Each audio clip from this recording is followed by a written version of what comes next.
annuncio vobis gaudium magnum.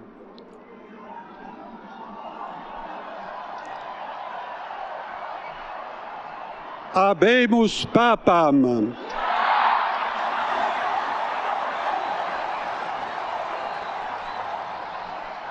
Eminentissimum ac reverendissimum Dominum, Dominum Robertum Franciscum, Sancte Romane Ecclesiae Cardinalem Prevost.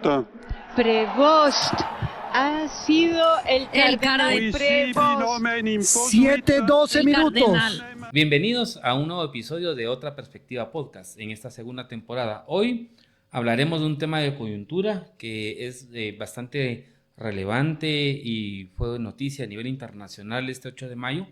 Como ustedes sabrán, hay un nuevo sucesor en el Vaticano, que fue la elección del Papa León XIV derivado del fallecimiento del Papa Francisco.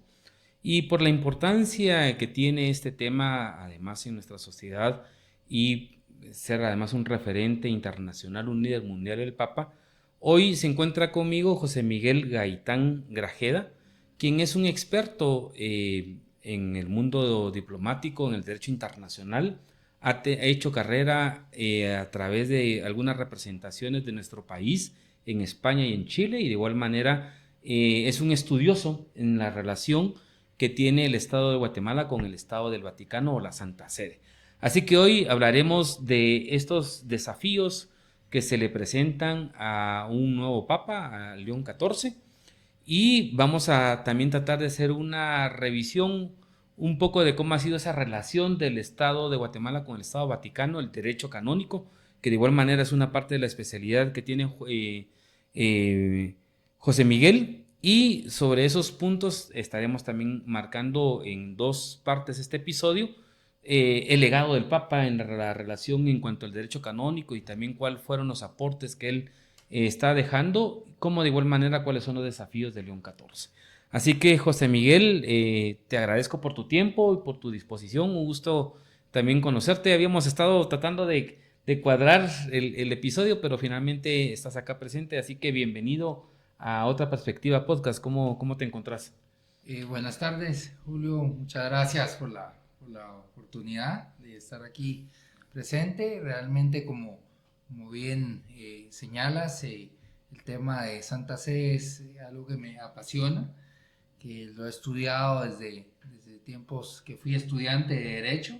Siempre dije voy a hacer un estudio precisamente sobre las relaciones diplomáticas entre Santa Sede y el Estado de Guatemala e ir más allá.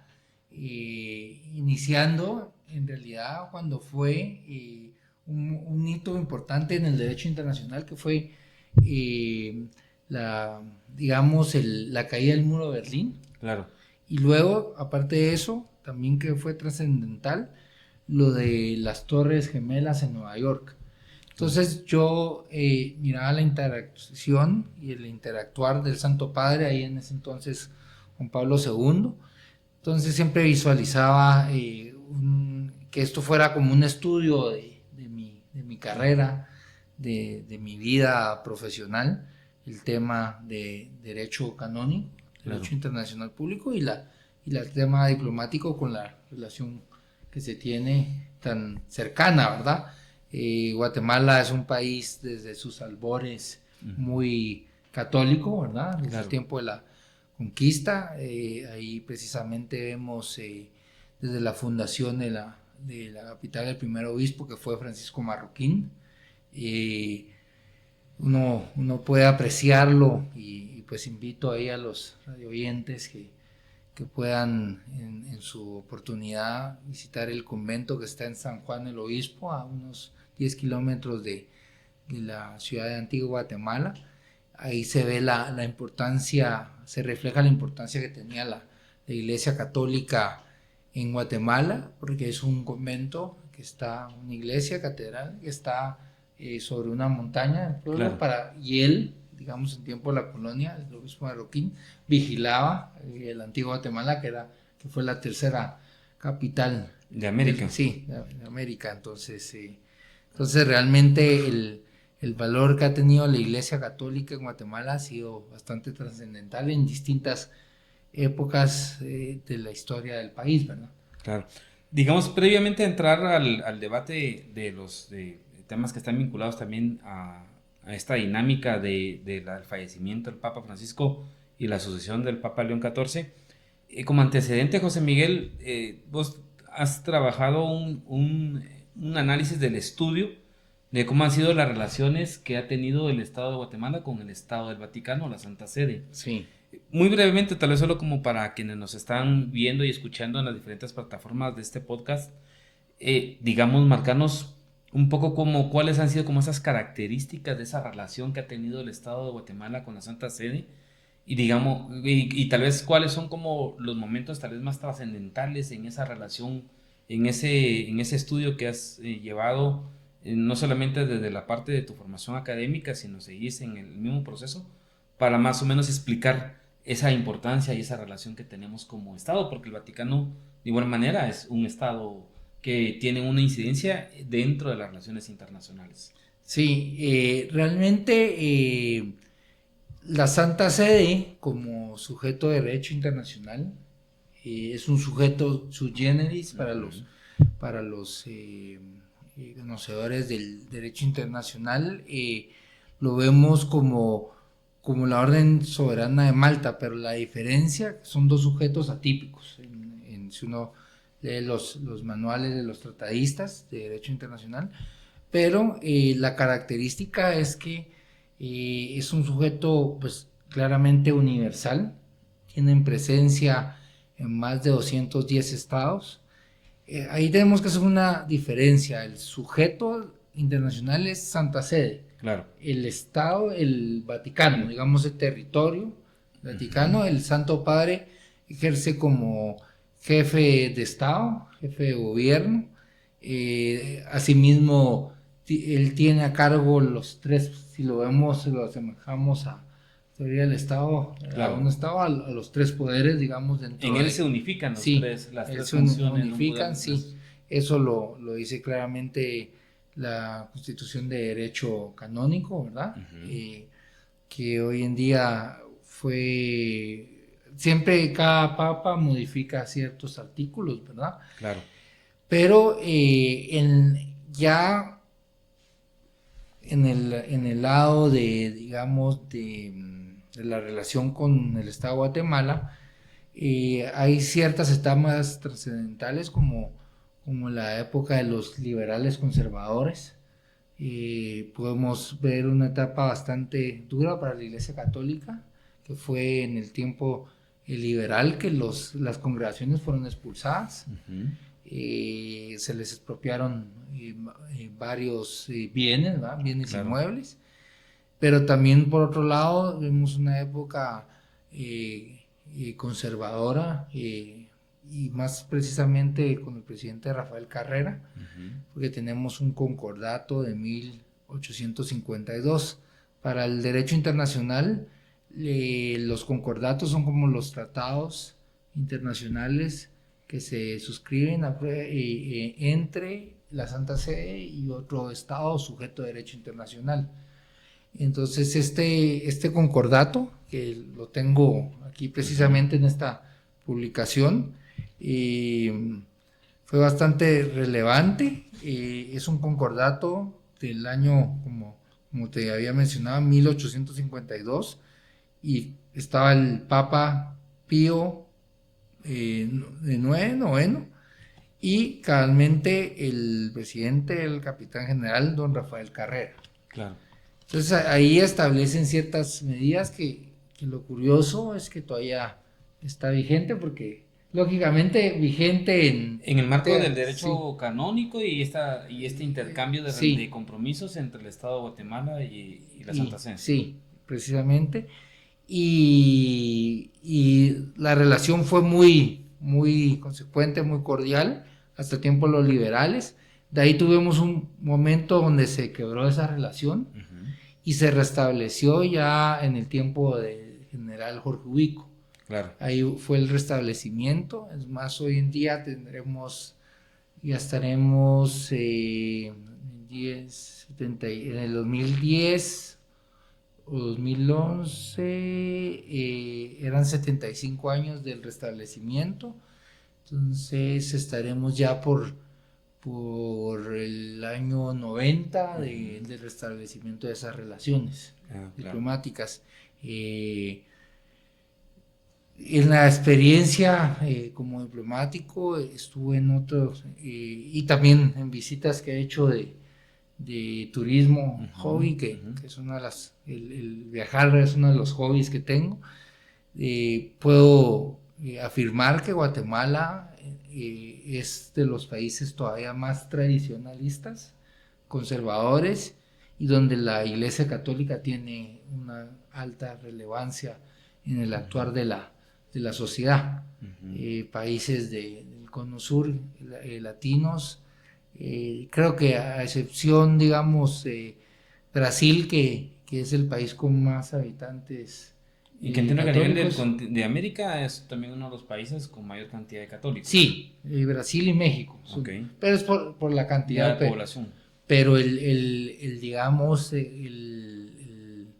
la tradición, la relevancia de la Iglesia Católica, todavía los colegios tradicionales que tenemos para los niños o los adolescentes. Guatemala para mí es un país todavía, si no diría el más conservador, pero muy conservador en el aspecto mundial, ¿verdad? Claro. Digamos, lo vemos también al tener una Semana Santa tan única y particular, ¿verdad? Claro. Entonces, que es patrimonio cultural de la humanidad, pero ahí se ve la importancia para el catolicismo en la sociedad guatemalteca, ¿verdad? ¿Y durante el proceso de paz hubo algún impacto, digamos, irrelevante por parte de esta relación de la Santa Sede hacia Guatemala? ¿Cómo lo analizaste? ¿Tuvo un rol efectivo o fue realmente como de un papel muy secundario? Sí, en realidad uno ve la primera visita del Santo Padre Juan Pablo II, llegó en un momento bastante, una conflictividad bastante fuerte y un poco polémica porque se dio en un contexto donde se iba a aplicar la pena de muerte por el general Ríos Montt en una ocasión, y el Santo Padre Juan Pablo II visitó el país en unos, no sé si un mes, unos días antes, unas semanas antes, le pidió de la consideración de ese tema, ¿verdad? De no ejecutar la pena de muerte. Sí, y realmente era impresionante las visitas que teníamos del Santo Padre Juan Pablo II.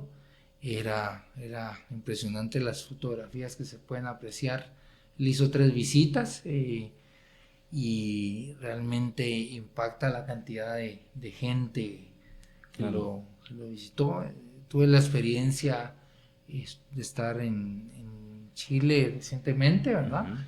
Y me comentaron que cuando llegó el Papa Francisco a una jornada mundial de la juventud, hizo, que fue, si no estoy mal, en Brasil, y hizo una visita, o en Perú, no, ahorita no recuerdo bien, su visita a Chile, y la gente chilena no salía a las calles como en su momento salió en Guatemala. Entonces yo creo que fue un trabajo de los tantos nuncios que hemos tenido en Guatemala, porque al final el nuncio, para quien nos escucha aquí en el programa, es como el embajador de la Santa Sede, el nuncio apostólico, es el representante del Santo Padre en el país acreditado, según la Convención de Viena sobre Relaciones Diplomáticas, así lo cataloga a los nuncios apostólicos, ¿verdad? Entonces tienen un papel no solo de pastoral y de evangelización, también un papel diplomático, ¿verdad? Él, al ser representante del Santo Padre, persuade, mira en la sociedad civil una mejor Guatemala. Entonces varios de los nuncios apostólicos que estuvieron en la etapa del conflicto armado y en los acuerdos de paz fueron actores relevantes en la firma, ¿verdad? Claro. o en su momento también el arzobispo, que si no recuerdo mal, estaba Próspero Penados del Barrio, en tiempo de la firma de acuerdos y de también paz. estuvo Monseñor Quesada Sí, Toruño. Quesada Toruño, También... y alguien que tuvo un papel que fue un pilar en ese tiempo, también fue Monseñor Gerardi, ¿verdad? Claro, sí. Claro. Bueno, sí, yo creo que en esta parte que señalás, ¿verdad? El tema de las visitas, en este caso de Juan Pablo II, la unidad que se mostraba hacia el pueblo de Guatemala, yo al menos muy pocas veces lo vi en los momentos en los cuales él estuvo de visita. Y te decía, en la parte del rol del conflicto armado, yo en España tuve la oportunidad donde logré conocer como los elementos claves y digamos los diferentes escenarios de perspectiva que hoy se hablan. En su momento el conflicto armado, te estoy hablando por allá de los finales de los 90, fue de un sacerdote que tenía una lectura de todo lo que estaba ocurriendo en el país y los diferentes sectores, que era un punto que a mí me llamó mucho la atención. Pero bueno, en este marco de la relación, pasando ya al tema que es, digamos, parte de lo que estamos planteando desarrollar en esta primera parte de este episodio, que lo vamos a dividir en dos, es un poquito esta relación también del efecto del derecho canónico, que es las reglas o las normas que de una u otra manera rigen el funcionamiento de la Santa Sede y obviamente de todos los que integran, en este caso, la Iglesia Católica, que también tiene algún referente hacia la parte del cónclave, ¿verdad? Que fue un poquito lo que hoy vimos. Yo creo que esta vez, para mí es el quinto papa que estoy viendo, digamos, entre la parte de lo que llevo en el recorrido. Pero creo yo que en esta sucesión del fallecimiento del Papa Francisco y la elección del Papa León XIV, en el marco de las redes se pudo tener mayor información y mayor detalle de todo lo que sucedía, cuando antes eso era algo que llegaba ahí a lo lejos por los cables o por la televisión. Entonces, en ese sentido, José Miguel, lo que te quería, digamos que sería bueno de repente desarrollar es un poquito en la dinámica de qué papel desarrolla esta parte del derecho canónico, que entiendo tenés un estudio de especialidad en este tema, cómo eso rige la vida de obviamente no solamente el clero, sino que también de todos los que integran la Iglesia Católica, y qué desafíos de una u otra manera presentaba el tema del derecho canónico de cara a estas reglas del cónclave, ¿verdad? Y de repente algún dato que era importante que no vimos, ¿verdad? Pero que sí, digamos, juega un papel determinante en el funcionamiento de los distintos órganos que tiene la Santa Sede. ¿Cómo digamos, identificamos ese rol y esas características principales del derecho canónico? Realmente la Iglesia Católica como estructura está bien normada y estructurada. Uno ve la Constitución de Derecho Canónico, ¿verdad? Y uno ve una estructura bastante ordenada de cada institución dentro de la Iglesia Católica. Claro. Ahí, digamos, los cardenales que son, digamos, en la jerarquía, los que le siguen al Santo Padre, tienen un papel muy relevante, ¿verdad? No solo en la parte estructural, sino en la parte espiritual, porque ellos invocan al Espíritu Santo para poder nombrar al Santo Padre, ¿verdad? En el año pasado tuve la oportunidad de entrevistarme en una ocasión con Monseñor Chumalí, que es el cardenal y arzobispo de Santiago de Chile, y para él, que fue nombrado precisamente el año pasado en diciembre como cardenal, fue una bendición y es una gran responsabilidad, ¿verdad? El ser cardenal, porque eso implica si sos elegible y eres menor de 80 años, claro. La posibilidad de elegir al sucesor de Pedro, ¿verdad? Dentro de la Iglesia, que fue el primer papa, el representante de Dios en la tierra, ¿verdad? Entonces los cardenales cumplen un papel fundamental, ¿verdad? Y no solo es la parte orgánica o la estructura, sino la parte pastoral, porque todos los santos padres que han nombrado cardenales lo hacen por un sentido. Normalmente es porque es una figura que en su país o en su región tiene una gran relevancia al momento de poder evangelizar o de transmitir la palabra, en este caso de Dios, a las sociedades, ¿verdad? Entonces es cierto lo que dices y mencionas, que hoy en día tenemos con la tecnología toda la mano, entonces podemos ver cómo funcionó, inclusive antes, porque son 2 semanas que hice el Código de Derecho Canónico para que se reúna los cardenales a elegir al Santo Padre, pero en los ratings de la televisión está esta película que se llama Cónclave, que era la número 1, si yo no mal recuerdo, las últimas 2 semanas en los ratings, entonces toda la gente estaba pendiente, pero ahora lo tienes a la palma de la mano, ¿verdad? Claro, Falleció el Santo Padre, y algo que fue de madrugada para nosotros, claro. Y fue una fecha importante porque fue el lunes de Pascua, ¿verdad?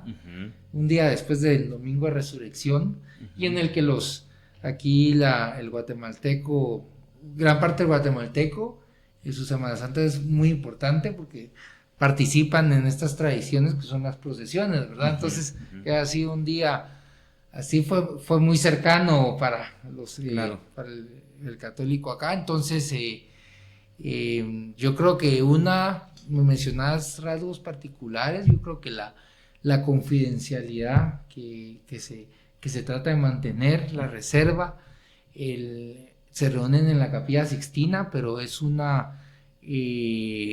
ellos no se aíslan de la sociedad, digamos, del mundo, porque toda la sociedad ahí está pendiente de la elección del nuevo Santo Padre. Entonces, el tema de reserva, confidencialidad, el tema de un protocolo tan rígido y establecido como cuando fallece el Santo Padre, cierran la habitación o donde él pernoctaba, ¿verdad? Claro.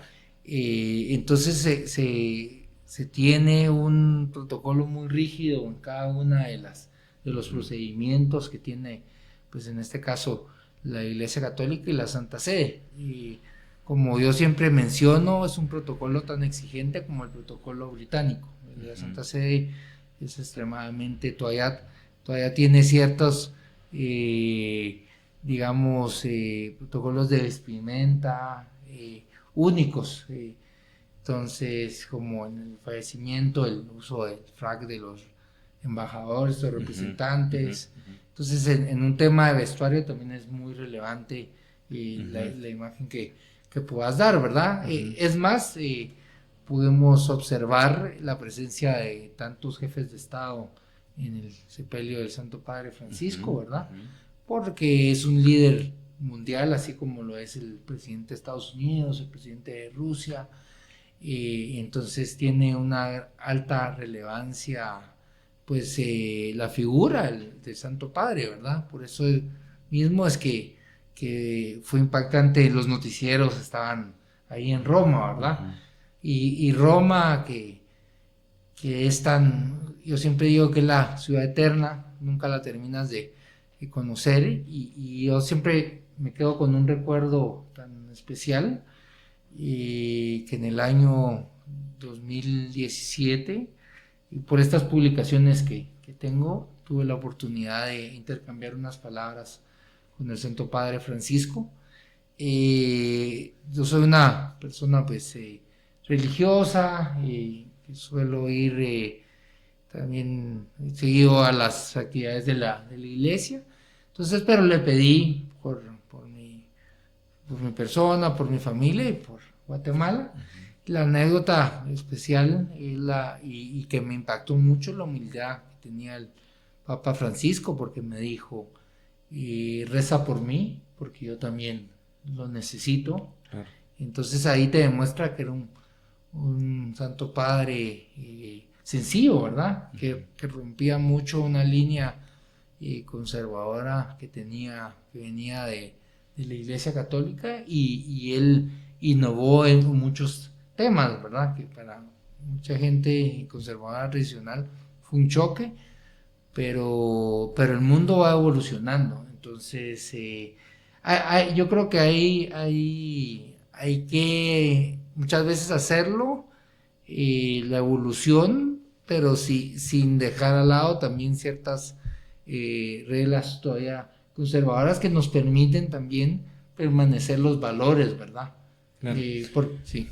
Ahora, pero digamos, para ir en esta parte de lo que has ido desarrollando en tu relato, regreso un poquito siempre al tema del cónclave, ¿verdad? Y decías al inicio el tema de la secretividad. En el marco de este cónclave, como en el anterior, inclusive creo que una de las últimas entrevistas que transmitieron el Papa Francisco, hubo un periodista que le intentó nuevamente preguntar, ¿verdad? Y cómo había sido, cuántos votos, o quiénes sí, quiénes no habían votado por él. Y finalmente el Papa Francisco le dijo que era un secreto, ¿verdad? Que no podía revelarlo. Pero en el esquema del detalle, por ejemplo, al estar ellos encerrados ahí en la Capilla Sixtina, ese elemento de la secretividad, si alguien la violenta, por ejemplo, a la luz del derecho canónico, ¿hay alguna sanción? ¿Tiene alguna repercusión? ¿O es ya un tema más moral del cardenal que pueda dar elementos de confidencia de qué pasa en esa discusión adentro del cónclave? Sí, precisamente hay ciertas sanciones en el Código de Derecho Canónico. No se puede divulgar, digamos, todo lo que se discute, se habla o los perfiles. Sí, tengo entendido que se tienen ciertos perfiles que son papables, que probablemente los llevan a regulación en el cónclave, pero igual no los mencionan, ¿verdad? Claro. Yo diría que hoy en día hay ciertos, no te diría requisitos, pero sí ciertas características que hacen a un cardenal más papable que otro. Y yo te diría, el tema de los idiomas es muy relevante. Claro. El saber pues italiano, estás en Roma, el latín, pero que un Santo Padre tenga un conocimiento vasto. Claro. Porque así la interacción que tenga con jefes de Estado, sociedades de todo el mundo, lo hacen un poco más amplio, ¿verdad? Y en el procedimiento, entiendo yo que, digamos, ciertamente como lo señalabas en el derecho canónico, en la Constitución dice que son de 15 a 20 días al entierro del Papa, es donde se convoca a este cónclave. Sí. Pero en ese ínterin hay discusiones previas que entiendo yo sucedieron sobre cuál era el rol de la Iglesia, ese papel que tenía de la apertura, ¿no?, hacia otros miembros, como en este caso podrían ser las personas de toda la diversidad sexual que puede existir, o el tema de los divorciados, que son como son conferencias preparatorias que van marcando un perfil. Al llegar al cónclave, ¿van directamente a la votación o hay todavía algún debate sobre el perfil precisamente de quién podría ser el sucesor? No es que esté escrito sobre un debate que tienen los cardenales, pero sí previamente a encerrarse en la Capilla Sixtina, se reúnen todos en Roma, ¿verdad? Porque los convoca luego el fallecimiento del Santo Padre, y ahí tienen seguramente en su interioridad tienen reuniones donde logran discutir el rumbo de la Iglesia, ¿verdad? Seguramente hay grupos de cardenales y grupos que están en cierta línea que profesa la Iglesia Católica o cierta otra. Así que es importante ese periodo que tienen para luego dejar todo en manos de la voluntad, como ellos mencionan, de Dios para elegir, ¿verdad? Ellos requieren también mucha sabiduría para poder expresar esa esa elección, ¿verdad? Al final están eligiendo a alguien que va a tener el rumbo de la iglesia por algunos años, ¿verdad? Y la idea es que sean varios años que el Santo Padre esté ahí dirigiendo la relación con la comunidad exterior. Ahí diríamos una relación orgánica de estados, pero también la parte evangelizadora es sumamente importante, ¿verdad? Pastoral, ¿verdad? Por eso vemos también que son relevantes las encíclicas, todas las doctrinas que tienen los Santos Padres. Entonces seguramente hay, no está escrito, pero sí hay cierta reunión de cardenales para discutir el rumbo de la iglesia, ¿verdad? O la continuidad de lo que tuvo el Santo Padre anterior, ¿verdad? Y para ir cerrando esta primera parte del episodio, el asunto que está vinculado siempre al tema del derecho canónico, ¿qué elementos innovadores o no marcó en este caso el Papa Francisco con relación a estas reglas en el derecho canónico? ¿Hubieron algunos cambios significativos durante el papado de él? ¿O digamos, o simplemente se mantuvo igual? ¿Hubo alguna innovación en cuanto a las reglas propiamente que están establecidas en la Constitución del Derecho Canónico durante el papado del Papa Francisco, valga la redundancia? Sí, él modificó en primer lugar ciertos estatus de ciertas congregaciones, ¿verdad?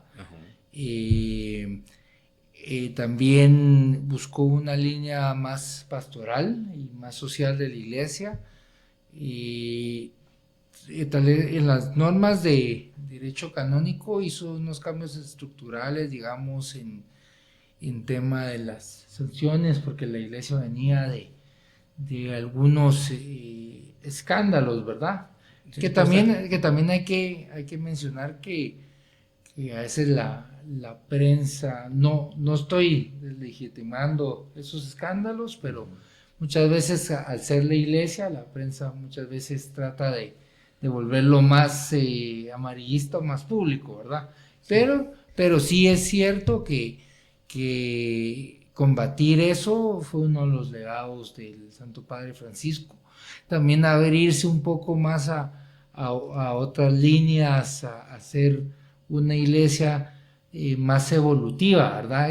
Ya romper la línea conservadora tradicional, y creo que fue un papa humilde y cercano. La sencillez creo que fue una de sus características. Si ves cuando fue nombrado, ordenado papa, él buscó, ni siquiera puso los utensilios que normalmente usan los Santos Padres. Bueno, ya para finalizar esta parte y invitarlos a que vean la segunda parte, tal vez solo para cerrar, ¿verdad? Yo creo que esta parte de lo de los abusos, porque finalmente sí era un tema de presión, yo lo que entiendo es que sí marcó y amplió las penas, y que también lo extendió no solamente a los sacerdotes, sino también, digamos, entiendo yo, a los laicos, ¿verdad? Pero vamos a ver estos elementos en la segunda parte, así que le invitamos a que nos puedan seguir escuchando y ir conociendo todos estos elementos del derecho canónico y cuáles son ya en esta segunda parte los desafíos, el legado que deja el Papa Francisco y los desafíos que deja el nuevo Papa León XIV. Así que atentos y escúchenos en la segunda parte de este episodio. Sí, señora, 7:23 minutos, ya en instantes sale el nuevo Papa León XIII. Escuchemos.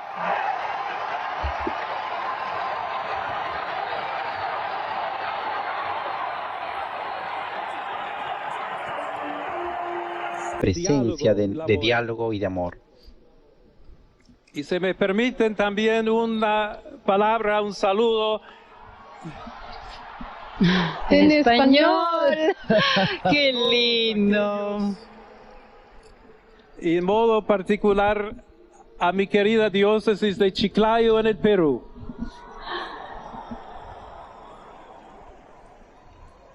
Donde un pueblo fiel ha acompañado a su obispo, ha compartido su fe y ha dado tanto para seguir siendo iglesia fiel de Jesucristo.